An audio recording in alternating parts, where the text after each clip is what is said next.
quarterback with the Baltimore Ravens. He actually tweeted yesterday that he's never been through anything like that before, taking all of the quarterback reps, and it's certainly starting to sound, guys, like maybe he needs to get used to this a little bit. So what we know is that Joe Flacco has that hip injury, was not able to practice on Wednesday, not able to practice on Thursday, and they have said that if he doesn't practice at all, he could theoretically play, although how effective he would be, we don't really know.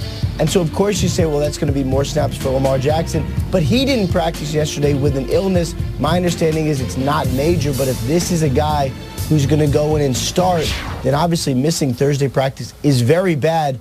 All which to say, there is a legitimate possibility, a very real possibility, we see Robert Griffin III make his triumphant return to the starting lineup with the Baltimore Ravens on Sunday. And we saw Chargers DN Joey Bosa return to practice on a limited basis on Wednesday. Listen, is he going to play against the Broncos on Sunday, or will they tell Joey to, whoa? I see what you did there, and look, trying to tell Joey Bosa to, I'm not gonna do it, but trying to tell Joey Bosa to chill a little bit is easier said than done. This is a guy, of course, has not practiced since really the middle of August before his foot injury, then another foot injury, but clearly he is going to want to play. He's going to want to be out there with his teammates. It's just a matter of what his foot can actually withstand. He's going to practice again today. They will continue to monitor this, and the plan all along was to take it slow, kind of ease him in, but once you get out there, once you see him looking like the Joey Bosa of old, it is harder and harder to do. So no firm status on his availability for Sunday, but it at least is a possibility that he's out there, which for the Chargers who have nothing but bad injury luck, maybe some actual good injury news for once. Which is amazing as they try to advance their 6-game win streak this Sunday, which is amazing. I want to get back to this game last night. So we saw, obviously, the Packers dealing with some injuries going into this one. Jimmy Graham, what's going on with him? Jimmy Graham left the game with a thumb injury, and generally when you kind of catch your thumb on a helmet or jam it, you just return right back into the game. He did not return, not a good sign, and colleague Mike Silver reports that the fear is Jimmy Graham has suffered a serious thumb injury. If that is the case, and obviously he's going to have tests this morning, later today, he will be out a couple games and maybe even more.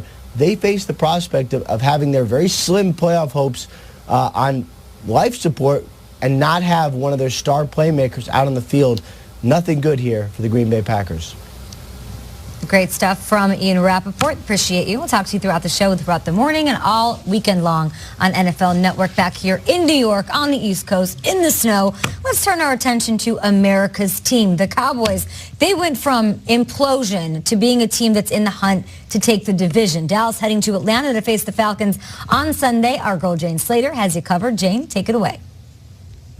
Thanks, Kay. The last time the Cowboys faced the Atlanta Falcons, Dak Prescott was on his back not once, but 8 times. Sacked 6 of those by Adrian Claiborne, their defensive end. Now, Prescott was asked if he was going to miss Claiborne this year, and he joked no, but didn't think Claiborne was either. Of course, he signed with the Patriots in the offseason, and Prescott says he got a paycheck. All joking aside, he said this is a tape you watch, but you speed through. But he points out the fact that this is a different team.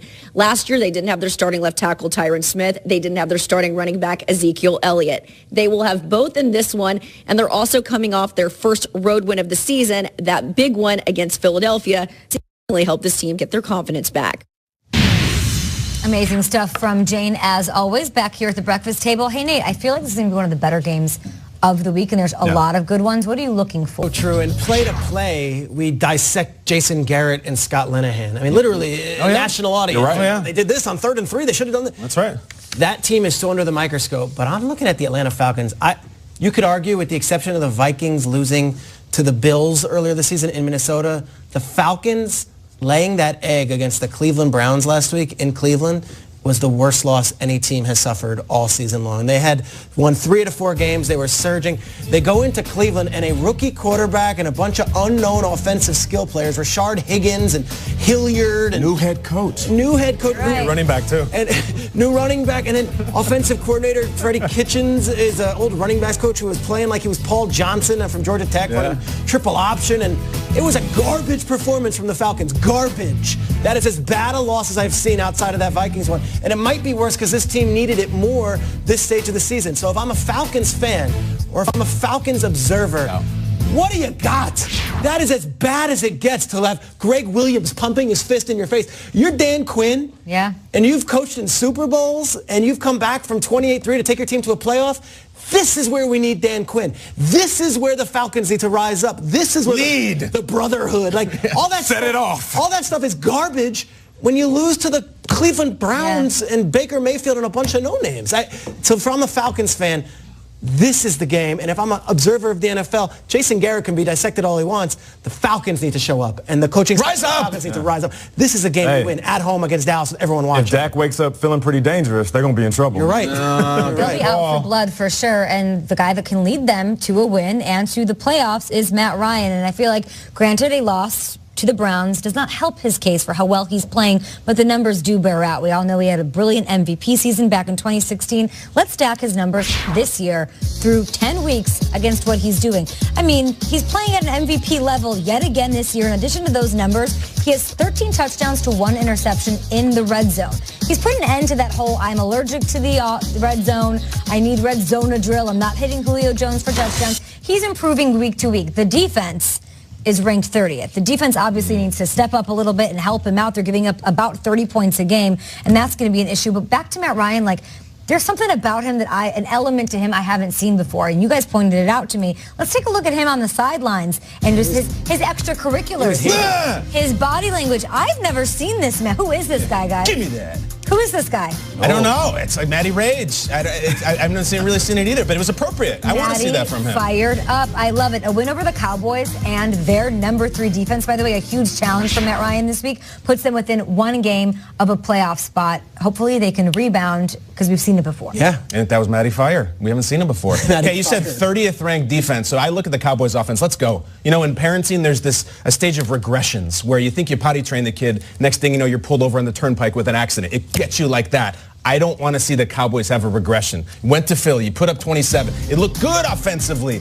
Don't take a step back now. Evolve. I was the guy saying they run the Tecmo Bowl offense. It's 4 plays. You know what they're coming. They upgraded to Tecmo Super Bowl last year. It's 8 plays. Now I want to see Cyber Ball. I want to see Joe Montana talk football. I want to see Mutant League football. Yeah. Mike Ditka's quarterback attack. Joe Montana sports talk football. Don't take that step back. Just when we're starting to believe that Linehan, Garrett, et al. Have figured it out. 30th ranked defense.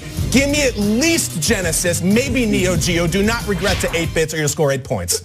Matt Fire. Cyber ball? He went cyber ball. The ball exploded. Landmine. What a game. Great game. What a time. This is going to be a great game. Hey, baby. It'll be a lot of fun, and we're here for it. How about the Texans? They 6 in a row are on